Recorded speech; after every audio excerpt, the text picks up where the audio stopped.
बुंदेलखंड समेत उत्तर प्रदेश के अन्य क्षेत्रों में शनिवार को अच्छी बारिश हुई। इससे तापमान में भी 1 से 2 डिग्री की गिरावट महसूस की गई।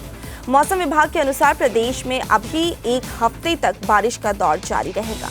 इस दौरान कहीं कम तो कहीं मध्यम और कहीं तेज बारिश होती रहेगी। आंचलिक मौसम विज्ञान केंद्र के वरिष्ठ वैज्ञानिक मोहम्मद दानिश ने बताया कि शनिवार को सबसे ज्यादा बारिश बुंदेलखंड क्षेत्र में दर्ज की गई। चित्रकूट में शनिवार शाम तक सबसे अधिक 216 मिलीमीटर बारिश दर्ज की गई है।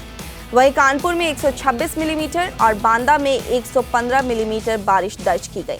पूर्वांचल के भदोही, चंदौली, आजमगढ़ और जौनपुर में शनिवार को बारिश के बीच बिजली गिरने से 5 लोगों की मौत हो गई, 8 लोग झुलस गए। वहीं बांदा में बिजली गिरने से कच्चा मकान ढह गया। मां और 2 बेटे मलबे में दब गए।